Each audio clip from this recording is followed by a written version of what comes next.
ഇത് ഞാൻ ഹോസ്പിറ്റലിൽ നിന്നൊക്കെ വന്ന് ഒരു 2-3 ദിവസം കഴിഞ്ഞിട്ട് എടുക്കുന്ന വീഡിയോ കേട്ടോ. അപ്പോൾ നമുക്ക് കഴിഞ്ഞ ഞായറാഴ്ച ചക്ക കിട്ടിയായിരുന്നു. അത് ഞാൻ പഴുപ്പിക്കാനായിട്ട് വെച്ചിട്ടുണ്ടായിരുന്നു. അപ്പോൾ അത് നല്ലപോലെ പഴുത്ത് കിട്ടിയിട്ടുണ്ട്. നല്ല സൂപ്പർ ടേസ്റ്റി ആയിട്ട് ഞങ്ങൾ കഴിച്ചൊക്കെ നോക്കി. അപ്പോൾ ഞാനിത് ഫ്രീസറിൽ വെച്ചേക്കായിരുന്നു. ഫ്രീസറിൽ നിന്ന് ഇപ്പോൾ എടുത്ത് പുറത്ത് വെച്ചതാണ്. പിന്നെ ഇതേ ഇന്നെന്ന് പറയുന്നത് അടുത്ത സൺഡേ. അപ്പോൾ ഇന്ന് പള്ളിയിൽ പോയപ്പോഴും ആ പള്ളിയിൽ നിന്ന് 2 ചക്ക കിട്ടിയിട്ടുണ്ട്. അപ്പോൾ ചേട്ടനോടെ വെട്ടി പൊളിച്ചുകൊണ്ടിരിക്കുകയാണ്. അപ്പോൾ ഇന്നത്തെ ചക്ക എടുത്ത് എന്തായാലും ഒലത്തി നല്ല ഉപ്പേരിയായിട്ട് കഴിക്കാമെന്ന് വിചാരിക്കുകയാണ്. ഇന്നത്തെ പഴുപ്പിക്കാൻ പറ്റിക്കല്ല, ഒരു സെറ്റ് പഴുത്തതുണ്ടല്ലോ. അപ്പോൾ പഴുത്തതിരിക്കണ കൊണ്ട് ഇതിനെ കറിയല്ല കേട്ടോ, ഉപ്പേരി വയ്ക്കാമെന്ന് വിചാരിച്ചിരിക്കുന്നു. ഇവിടെ അതേ വേറെ എണ്ണം കൂടി ഉണ്ട്. ഷേപ്പൊന്നും നമ്മുടെ കാണുമ്പോ നിറച്ചുണ്ടല്ലേ. അതായത് ഇവിടെ പറിച്ചിരിക്കുന്ന ചുളകൾ കണ്ടോ, കുരുവയ്ക്കായാലും നല്ല അടിപൊളി സൂപ്പർ ചുള ഇഷ്ടം പോലെ ഉണ്ട് കേട്ടോ. നമുക്ക് കാണുമ്പോൾ ഇത്തിരി ഭംഗി കുറവൊക്കെ തോന്നും. നോക്കട്ടെ, ഈ ചക്ക ഇവിടെ ചെറിയ ഫിൽറ്ററിന് ചെറിയൊരു ലീക്ക്, അതാണ്ടൊരു കപ്പ് വെച്ചിരിക്കുന്നത്. ഇതാണ് നമ്മുടെ അടുത്ത ചക്ക. കാണുമ്പോൾ നമുക്കിങ്ങനെ പൊന്തിന്നാണൊക്കെ ഇരിക്കുന്നത്, ഭംഗിയില്ല എന്നൊക്കെ തോന്നും. പക്ഷെ നല്ല സൂപ്പർ ചക്കയായിട്ട് ചക്ക ചുളയായാലും ഇഷ്ടം പോലെയുണ്ട്. ഇതേ കണ്ട ഇഷ്ടം പോലെ ചക്കച്ചുള ഇതിനകത്ത് നിറച്ചുണ്ട്. ഇപ്പം ഞങ്ങൾ ഇതിനെ റെഡിയാക്കി എടുക്കട്ടെ. ഞങ്ങൾക്കിതിവിടെ നല്ല സൂപ്പർ മഴ കേട്ടോ. സൂപ്പർ മഴ എന്ന് പറഞ്ഞാൽ നിങ്ങൾ മഴ കാണിച്ചു തരാൻ പുറത്തു പോയി മഴ കാണാം.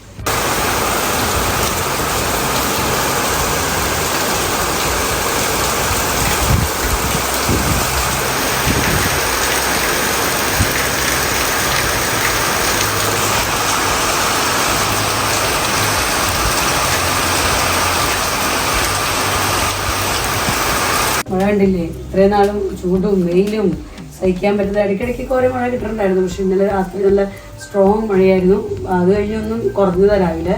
ഇന്ന് വീണ്ടും നല്ല മഴയാണ്. അപ്പോൾ അതാണ് നമ്മൾ ചക്കയുടെ പണിയാണ്. നേരത്തേക്ക് നീക്കി വയ്ക്കാം. ഇത് നീക്കുന്ന ഉച്ചക്കലത്തേക്ക് ഉണ്ടാക്കേണ്ടതാണ്. പക്ഷേ തൽക്കാലം ഞാനതൊന്ന് നീക്കി വയ്ക്കണം. ഇനി നമുക്ക് ആദ്യം തന്നെ അരി ഉച്ചക്കലത്തേക്കുള്ള ചോറിന്, ഉച്ചയ്ക്കും വൈകുന്നേരത്തേക്കും കൂടെയുള്ള ചോറിന് വേണ്ടി അരി ഞാൻ കഴുകി വെച്ചിട്ടുണ്ട്. അപ്പോൾ ഇനി വീണ്ടും വൈകുന്നേരം കുക്ക് ചെയ്യാൻ നിൽക്കണ്ടല്ലോ. ഇത് നമ്മുടെ UP അരി കേട്ടോ. ഒറ്റ വിസിൽ വന്നാൽ മതി നമ്മുടെ റൈസ് കുക്കർ.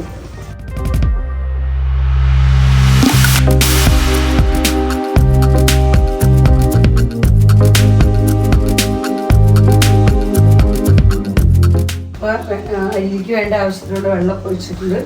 ഇനി ആവശ്യത്തിന് കുറച്ച് ഉപ്പും കൂടെ ചേർത്ത് കൊടുക്കുന്നുണ്ട് റൈസിലേക്ക് വേണ്ടത്. അപ്പോൾ നമ്മുടെ റൈസ് കുക്കർ റെഡി. അപ്പോൾ ഞാനിത് അടച്ച് അടപ്പത്ത് വയ്ക്കാൻ പോയി. അപ്പോൾ റൈസ് ഞാൻ ഇവിടെ കഴിക്കുന്നത്. നമുക്ക് കറി ഉണ്ടാക്കണം. കറി എന്ന് പറഞ്ഞിട്ടുണ്ടെങ്കിൽ ഞാൻ മാമ്പഴപ്പുളിശ്ശേരി ഉണ്ടാക്കിയായിരുന്നു ഇന്നലെ. അപ്പോൾ മാമ്പഴപ്പുളിശ്ശേരി ഇരിപ്പുണ്ട്. പിന്നെ ഇനി അതിൻ്റെ കൂടെ ജസ്റ്റ് ഒന്ന് മുട്ട റോസ്റ്റ് ചെയ്തെടുത്ത് തക്കാളിയൊക്കെ ഇട്ട് സബോളയൊക്കെ ഇട്ടൊന്ന് വഴക്കിയെടുക്കാമെന്ന് വിചാരിച്ചേക്കണം. അപ്പോൾ അതിനുള്ള ഐറ്റംസുകളെല്ലാം അവിടെ റെഡി ആക്കി വെച്ചിട്ടുണ്ട്. സവോള കട്ട് ചെയ്തിട്ടുണ്ട്, പിന്നെ പച്ചമുളക്, ഇഞ്ചി വെളുത്തുള്ളി പേസ്റ്റ്, പിന്നെ കറിവേപ്പില, പിന്നെ എഗ്ഗായാലും ഇവിടെ തൊണ്ടൊക്കെ കളഞ്ഞ് റെഡിയാക്കി വെച്ചിട്ടുണ്ട്. അപ്പോൾ നമുക്ക് വേഗത്തിൽ പാൻ അടുപ്പത്ത് വയ്ക്കാം. വേഗം നമുക്ക് എഗ് റോസ്റ്റ് ഉണ്ടാക്കാം. പാനൊക്കെ ഒന്ന് ചൂടാവട്ടെ. അപ്പോൾ നമ്മുടെ ഇന്നലെ രാത്രി വെച്ച മാമ്പഴ പുളിശ്ശേരി ഫ്രിഡ്ജിനകത്ത് ഇരിക്കായിരുന്നു. നല്ല അടിപൊളി നല്ല ചെറിയ ചപ്പിക്കുടിയൻ മാങ്ങ ഉണ്ടല്ലോ, അത് നല്ല അടിപൊളി മാമ്പഴമായിട്ട് ഞങ്ങൾക്ക് കിട്ടിയായിരുന്നു. നല്ല ടേസ്റ്റി ആയിട്ടുള്ള ചപ്പിക്കുടിയൻ മാങ്ങ അത് വെച്ചിട്ടാണ് ഞാൻ ഉണ്ടാക്കിയിരിക്കണേ. പിന്നെ രാത്രി ഉണ്ടാക്കിയതാണ്. ബാക്കി വന്ന് എടുത്തുനിന്ന് ഉച്ചയ്ക്ക് കൂടെ കഴിക്കാമെന്ന് വെച്ചാൽ അങ്ങനെ ഞങ്ങൾക്കുള്ള ഉച്ചയ്ക്ക് ചോറിനുള്ള കറി അപ്പോൾ മാമ്പഴപ്പുളിശ്ശേരി. പിന്നെ നമ്മുടെ എഗ് റോസ്റ്റ് ചെയ്യണം. ഇത് രണ്ടും റെഡിയാക്കി വെച്ചതിന് ശേഷം വേണം ചക്കയുടെ പണി ചെയ്യാനായിട്ട്. ചക്ക റെഡി ആവണമെങ്കിൽ ഉച്ചക്കലത്തേക്ക് എടുക്കും. ഭക്ഷണം കഴിക്കേണ്ട നേരമാകുമ്പോഴേക്കൊക്കെ റെഡി ആയില്ലെങ്കിൽ ഈവനിങ്ങിൽ ചായയുടെ കൂടെ ചക്ക വലത്തിയത് സൂപ്പർ ടേസ്റ്റി ആയിരിക്കും. അപ്പോൾ അതൊക്കെയാണ് ഞങ്ങളുടെ പ്ലാൻ. അപ്പോൾ വേഗം എഗ് റോസ്റ്റ് ചെയ്തിട്ട്. അപ്പോൾ ആ പാനൊക്കെ നല്ല ചൂടായിട്ട് ഞാൻ ഓയിലൊക്കെ ഒഴിച്ചിട്ടുണ്ട്. നമുക്കിനി ഇതിലേക്ക് ഒരു ശകല മഞ്ഞൾപ്പൊടി, ഒരു പൊട്ട് മുളക് പൊടി ഇട്ട് കൊടുക്കും. ഞാൻ കാശ്മീരി മുളക് പൊടി ഇട്ടിടണം. നമുക്ക് ഇതിലേക്ക് എഗ് ഇട്ട് കൊടുക്കുന്നുണ്ട്.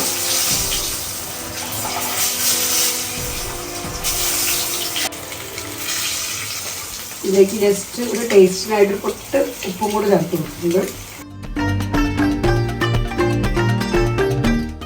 2 ദിവസത്തേക്ക് ഭയങ്കര ക്ഷീണമായിരുന്നു. BP കൂടിയതും പിന്നെ ഹോസ്പിറ്റലിൽ അഡ്മിറ്റ് ആവേണ്ടി വന്നു. പിന്നെ അവർ തന്ന ഗുളികകളൊക്കെ കഴിച്ചു. കുറേ ഇഞ്ചക്ഷനൊക്കെ തന്നായിരുന്നു എനിക്ക്. തലകറക്കം നിൽക്കാനായിട്ടും തലവേദന ഉണ്ടായിരുന്നു, പിന്നെ എന്തായിരുന്നു, പിന്നെ വയറുവേദന ഉണ്ടായിരുന്നു, നെഞ്ചുവേദന ഉണ്ടായിരുന്നു. എല്ലാം കൂടെ വന്നപ്പോൾ ഒരുമിച്ച് വന്നു. കുറേ ഇഞ്ചക്ഷൻ തന്നു. ഗുളികയിലൊന്നല്ല ആദ്യത്തിൽ നിർത്തിയത്. ഗുളികയൊക്കെ വീട്ടിലേക്ക് പോരാൻ നേരത്തിൽ ഗുളികയൊക്കെ തന്നിട്ട് ആശുപത്രിയിൽ ഫുൾ ഇഞ്ചക്ഷൻ തന്നെയായിരുന്നു. ഇപ്പോൾ കൈവയ്ക്കോടെയും ബട്ടക്സിലോടും അങ്ങനെയൊക്കെ സൈഡിൽ അവിടെ ഇവിടെയൊക്കെ ആയിട്ട് ഒരു പരിവായി 2 ദിവസം കൊണ്ട്.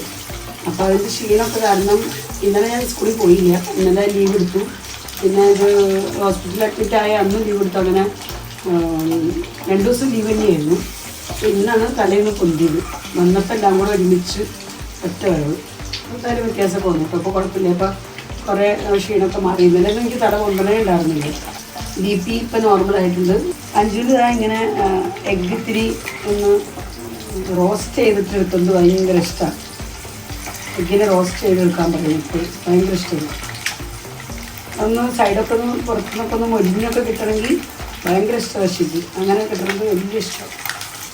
എപ്പോഴും പറയാം എന്നോട്, ഞാൻ പക്ഷേ മടിയായിരുന്നോ, വേഗം ജോലി തിരക്ക്, വേഗം തിരക്കൊക്കെയുള്ള സമയമാണെങ്കിൽ വേഗത്തിൽ പണി കഴിക്കാനൊക്കെ ആയിട്ട് ഞാനിങ്ങനെയൊന്നും ചെയ്യാറില്ല.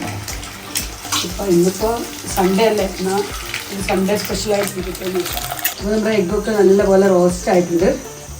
നമുക്കിനി എഗ്ഗിനെ മാറ്റാം. ഇതിലേക്ക് ശകലം കടുക് ഇട്ട് കൊടുക്കുന്നുണ്ട്. അപ്പോൾ കടുകൊക്കെ പൊട്ടിക്കഴിഞ്ഞു. അപ്പോൾ നമ്മളിവിടെ കട്ട് ചെയ്ത് വെച്ചതും പേസ്റ്റ് ചതച്ച് വെച്ചിരിക്കുന്നതും എല്ലാം ഞാൻ ഒരുമിച്ചിടണം കേട്ടോ.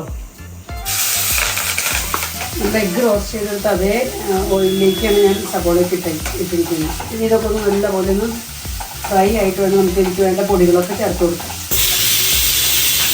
നമ്മുടെ സബോളയൊക്കെ ഇവിടെ ഒരുവിധം വഴന്നിട്ടുണ്ട്.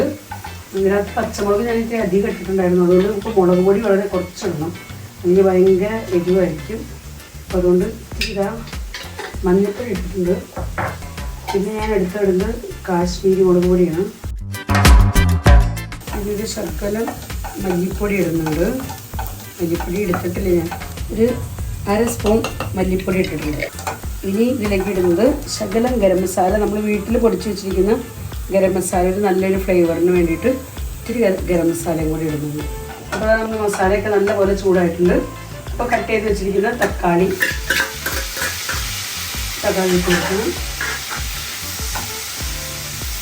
തക്കാളി നമുക്കൊന്ന് വേഗത്തിൽ ഒന്ന് വഴന്ന് കിട്ടാനായിട്ട് ഇതിലേക്ക് ആവശ്യത്തിന് ഉപ്പിടുന്നുണ്ട്. അപ്പോൾ ഉപ്പ് നമ്മൾ ഓയിലിൽ മുമ്പ് ഇട്ടേക്കുന്നതാണ്. അപ്പോൾ അതുകൊണ്ട് അത് ശ്രദ്ധിച്ച് കുറച്ച് ഞാൻ ഇടുന്നുള്ളൂ. ഇതൊന്ന് കുറച്ച് സമയം ഒന്ന് തക്കാളിക്കൊന്ന് കുക്കാവാനായിട്ട് ഇപ്പം തന്നെ നമുക്കൊന്ന് അടച്ച് വെച്ച് കഴിയും. ഇപ്പോൾ അടുക്കളയിൽ കുക്ക് ചെയ്യാൻ തുടങ്ങി കഴിഞ്ഞപ്പോൾ വേർക്കാൻ തുടങ്ങി. പുറത്ത് മഴയാണെങ്കിലും മഴ കുറഞ്ഞു കേട്ടോ. എന്നാലും മഴക്കാലം എന്ന് പറയാം. മിഞ്ഞാന്ന് തൊട്ട് മഴക്കാലമാണ്. മിഞ്ഞാന്നും ഇന്നലെയും ഇന്നൊക്കെ നല്ല മഴയാണ്. പിന്നെ മഴ കാരണം ഞങ്ങൾക്ക് കുട്ടികൾക്ക് 8ാം ക്ലാസ് വരെയുള്ള കുട്ടികൾക്ക് 2 ദിവസം ഹോളിഡേ ആയിരുന്നു. കാരണം അവർക്ക് വീടുകളിൽ നിന്നൊന്നും പുറത്തേക്ക് ഇറങ്ങാൻ പറ്റില്ല. അത്രയും വെള്ളമാണ് റോഡിലൊക്കെ. ചേട്ടനിപ്പോൾ ടെറസിലേക്ക് പോകുന്നുണ്ട്. ടെറസിൽ നിന്ന് പുറത്ത് ഞങ്ങളുടെ തൊട്ടടുത്തൊക്കെ പാടങ്ങളൊക്കെ ഉണ്ട്, പാടം. അപ്പോൾ പാടത്തേക്കുള്ള വെള്ളവും റോഡിലെ വെള്ളമൊക്കെ കുറച്ചൊക്കെ ഒന്ന് കാണാൻ പറ്റും. ഞാൻ ചേട്ടനോട് പറഞ്ഞു നമുക്ക് ഞാൻ പോകുന്നില്ല, എനിക്ക് സ്റ്റെപ്പ് കയറി മുകളിൽ വരെ എത്തണ്ടേ. അപ്പോൾ ഇപ്പം എന്തായാലും പറ്റില്ല. ചേട്ടനെ പറഞ്ഞു വിടുന്നുണ്ട്, വീഡിയോ എടുത്ത് വരാൻ പറഞ്ഞു. അപ്പോൾ ചേട്ടൻ മോളിൽ പോയിട്ടുള്ള കാഴ്ചകളൊക്കെ വീഡിയോ ആയിട്ട് പോരും. ഇത് ഞങ്ങളുടെ വീടിൻ്റെ സൈഡ് വശത്തുള്ള ഒരു പാടാട്ടോ. അപ്പോൾ പാടത്തൊക്കെ അങ്ങനെ വെള്ളം കെട്ടിക്കിടക്കുന്നത് കാണുന്നില്ലേ നിങ്ങൾ? ഇഷ്ടം പോലെ വെള്ളമായി 1-2 ദിവസം മഴ കൊണ്ട് തന്നെ എല്ലാം അവിടെ വെള്ളം അങ്ങനെ കെട്ടിക്കിടക്കാം. ഇത് ഞങ്ങളുടെ വീടിൻ്റെ ഞങ്ങളുടെ ക്വാർട്ടേഴ്സിൻ്റെ തൊട്ട് ബാക്ക് സൈഡാണ്. അപ്പോൾ ഇവിടുന്ന് നമുക്ക് സ്കൂളൊക്കെ കാണാം കേട്ടോ. അങ്ങ് ദൂരെ ഞങ്ങൾക്ക് സ്കൂൾ കാണാൻ പറ്റുന്നില്ല. ആഷ് കളറിൽ ഇതാ പെയിൻറ്റ് കൊടുത്തിരിക്കുന്നത് ഞങ്ങളുടെ സ്കൂളാണ്. ഇത് ഞങ്ങളുടെ ക്വാർട്ടേഴ്സ് മോളിൽ നിന്നുള്ളൊരു വ്യൂ ആട്ടോ. ഇത് ഞങ്ങളുടെ ക്വാർട്ടേഴ്സ്. എല്ലാം അവിടെ ആകെ വെള്ളമാണ്, വെള്ളം. കഴിഞ്ഞ എൻ്റെ വീഡിയോ കണ്ടിട്ട് ഞാൻ ഹോസ്പിറ്റലായ കാര്യങ്ങളൊക്കെ അറിഞ്ഞിട്ട് ഒത്തിരി ഫ്രണ്ട്സ് നമ്മളോട് കമൻസിലൂടെ എൻ്റെ സുഖവിവരങ്ങളൊക്കെ ചോദിച്ചറിഞ്ഞവരുണ്ട് കേട്ടോ. നിങ്ങളുടെ എല്ലാവരുടെയും സ്നേഹത്തിന് ഒരുപാട് താങ്ക്സ്. വെള്ളത്തിൽ നിർത്തിക്കൊണ്ട് ഒരു ബൈക്ക് കഴുകുന്നുണ്ടോ? അതിനകത്ത് ബൈക്ക് കഴുകുന്നു. അതൊരു റോഡാണ്. ചേട്ടനപ്പോൾ ആ ടെറസിന്റെ മുകളിൽ പോയി വീഡിയോ എടുത്തു വന്ന രംഗമാണ് നിങ്ങൾ കണ്ടത്. എങ്ങനെയുണ്ട് പുറത്തെ വെള്ളമൊക്കെ? അവിടെയൊക്കെ ആ ഏരിയയിലൊക്കെ ഭയങ്കര വെള്ളം.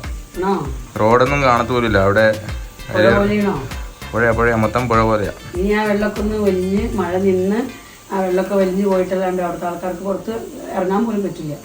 അതാണ് ഞങ്ങളുടെ ഇവിടുത്തെ മഴക്കാലം. പക്ഷേ ഈ കഴിഞ്ഞ ഒറ്റ രാത്രിക്ക് പെയ്ത വെള്ളം കേട്ടോ അത്രയും. ഇന്നലെ രാത്രി ഫുൾ കണ്ടിന്യൂസ് പെയ്യായിരുന്നു. ഞങ്ങൾ കിടക്കാൻ പോകുന്ന സമയം തൊട്ട് നേരം വെളുക്കുന്ന പകലൊക്കെ സാധാരണ പോലെ പെയ്ത് 2 ദിവസവും പകല് പെയ്തായിരുന്നു, പക്ഷെ സാധാ പെയ്തായിരുന്നു. പക്ഷെ ഇന്നലെ രാത്രി ഫുൾ മഴയായിരുന്നു. അതാ പറ്റിപ്പോയത്. മഴ പിടിച്ചു. ഇവിടെ ഞാൻ ചേട്ടൻ അങ്ങോട്ടേക്ക് പോയ സമയത്ത് മാമ്പഴ പുളിശ്ശേരി എടുത്ത് ചൂടാക്കാനായിട്ട് വെച്ചിരിക്കുകയാണ്. ഫ്രിഡ്ജിലിരിക്കുകയായിരുന്നല്ലോ. അപ്പോൾ ഒന്ന് ചെറുതായിട്ടൊന്ന് ചൂടാക്കാന്ന് വെച്ച് അടുപ്പത്തേക്ക് വെച്ചിട്ടുണ്ട്. ചൂടായി വരുന്നതേ ഉള്ളൂ, ഞാൻ വെച്ചിട്ടേ ഉള്ളൂ. ഇവിടെ ഞാൻ ഇടയ്ക്കൊക്കെ ഒന്ന് ഇളക്കി കൊടുക്കുന്നുണ്ടായിരുന്നു. തക്കാളിയൊക്കെ ഒരുവിധം വഴന്നിട്ടുണ്ട്. എന്നാലും 2 മിനിറ്റ് കൂടെയൊക്കെ ഒന്നും കൂടെ വഴന്ന് വരാനില്ല. കംപ്ലീറ്റ്ലി കുക്കായിട്ടില്ല. 2 മിനിറ്റ് കൂടെ നമുക്കൊന്ന് വെയിറ്റ് ചെയ്യാം. നമ്മുടെ കറി ഇതാ ഒരുവിധം ചൂടായിട്ടുണ്ട്. അപ്പോൾ ഞാൻ തിളപ്പിക്കുന്നൊന്നുമില്ല, ഓഫാക്കണം. കാരണം നമ്മൾ മോരൊഴിച്ചുണ്ടാക്കിയിരിക്കുന്ന പുളിശ്ശേരി കറിയല്ലേ. അപ്പോൾ തിളപ്പിച്ച് കഴിഞ്ഞാൽ പിന്നെ അങ്ങനെ പിരിഞ്ഞ പോലെ കിടക്കും. അപ്പോൾ അതുകൊണ്ട് ഞാൻ തിളപ്പിക്കുന്നില്ല. തക്കാളിയൊക്കെ ഇപ്പോൾ നല്ലപോലെ വഴന്നിട്ടുണ്ട്. നമ്മൾ വെള്ളമൊന്നും ചേർക്കുന്നില്ല കേട്ടോ. അങ്ങനെ ഡ്രൈ ആയിട്ട് എന്ന് പറഞ്ഞാൽ ഈ ഒരു കുഴമ്പ് ഭാഗത്തിലിരിക്കുന്നതാണ് എനിക്ക് ഇഷ്ടം. ഗ്രേവി ആയിട്ട് വയ്ക്കുന്നത് നിവൃത്തികേടുകൊണ്ട് കഴിക്കുന്നതാണ്, അല്ലെങ്കിൽ ഇഷ്ടം കൂടുതൽ ഇങ്ങനെയാണ്. അപ്പോൾ ഗ്രേവി വേറെ എന്തെങ്കിലും വേണം കേട്ടോ. പിന്നെ ഇപ്പോൾ വേറെ ഗ്രേവി ഉള്ളതുകൊണ്ടാണ്. ഗ്രേവി ഇല്ലെങ്കിൽ പറയാൻ എനിക്ക് എന്തെങ്കിലും ചോറിന് ഗ്രേവി വേണം.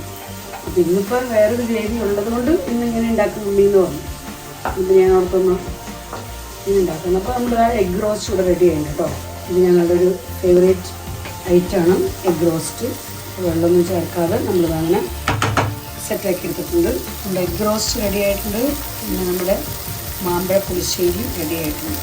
അപ്പോൾ ഞാൻ എഗ് റോസ്റ്റ് ഒക്കെ കംപ്ലീറ്റ്ലി റെഡി. അപ്പോൾ നമ്മുടെ ഫ്ലെയിം ഞാൻ എന്താ ഓഫ് ആക്കണം കേട്ടോ. പിന്നെ ഇന്ന് റൈസ് കുക്ക് ചെയ്യാനെടുത്ത് ഞാൻ ഏതോ ഒരു വീഡിയോയിൽ കണ്ട ഒരു ടിപ്പൊന്ന് പരീക്ഷിച്ച് നോക്കിയതാണ്. അതെന്തായാലും നല്ല ടിപ്പാണ്, എനിക്ക് ഇഷ്ടപ്പെട്ടു. ഞാൻ പരീക്ഷിച്ച് നോക്കാണ്ട് നിങ്ങളോട് പറയണതിൽ അർത്ഥമില്ലല്ലോ. അതായത് ഇതിനകത്ത് ഇപ്പോൾ കൂടുതൽ റൈസ് ഇടണമായിരുന്നു, കൂടുതൽ വെള്ളം ഒഴിക്കണമായിരുന്നു. അപ്പോൾ ഏതാണ്ട് ഇവിടം വരെ 3/4 കുക്കറോളം വെള്ളം ഉണ്ടായിരുന്നു. എനിക്കൊരു പേടിയുണ്ടായിരുന്നു തിളച്ച് ചീറ്റി പുറത്തൊക്കെ പോകുമെന്ന്. അപ്പോൾ ഞാൻ കണ്ട ഒരു ടിപ്പ് എന്താണെന്ന് വെച്ചാൽ ഇതിനകത്തൊരു സ്പൂൺ ഇട്ട് വയ്ക്കാം. ഒരു സ്പൂൺ ഇട്ടിട്ട് കുക്കറിൻ്റെ ഉള്ളിൽ ഒരു സ്പൂൺ ഇട്ടിട്ട് നമ്മൾ റൈസ് കുക്ക് ചെയ്യണം. എന്തായിട്ടായാലും സാമ്പാറോ കറി എന്തുണ്ടാക്കണമെങ്കിലും ഒരു സ്പൂൺ അതിനകത്ത് ഇട്ട് വയ്ക്കണമെങ്കിൽ പുറത്തേക്ക് വെള്ളം വിസിൽ വരുന്ന നേരത്ത് ചാടില്ല എന്ന് പറഞ്ഞൊരു വീഡിയോ ഞാൻ കണ്ടായിരുന്നു. അപ്പോൾ ഞാൻ ഇന്ന് പരീക്ഷിച്ച് നോക്കി. ഞാനിത് അടച്ച് വെച്ച് പെട്ടെന്ന് എനിക്ക് ഓർമ്മ വന്നു സ്പൂണൊന്ന് ഇട്ട് നോക്കാമെന്ന്. അങ്ങനെ ഞാൻ സ്പൂണിട്ട് അതിൻ്റെ വീഡിയോ എടുക്കാൻ മറന്നുപോയി കേട്ടോ. അപ്പോൾ സ്പൂണിട്ട് ഞാൻ അടുപ്പത്ത് വെച്ചായിരുന്നു. അപ്പോൾ എന്തായാലും തിളച്ച് വന്ന സമയത്ത് ഇവിടെ മാത്രം ആ വിസിൽ വന്ന സമയത്ത് ഇവിടെ മാത്രം ഇത്തിരി വെള്ളമൊക്കെ ഒന്ന് വന്നതല്ലാണ്ട് പുറത്തേക്കൊന്നും അങ്ങനെ ചാടിയില്ല. ഇപ്പോൾ അതിൻ്റെ പ്രഷർ പോയിട്ടില്ല. പ്രഷർ പോയി കഴിയുമ്പോൾ നമുക്ക് തുറന്ന് നോക്കാം.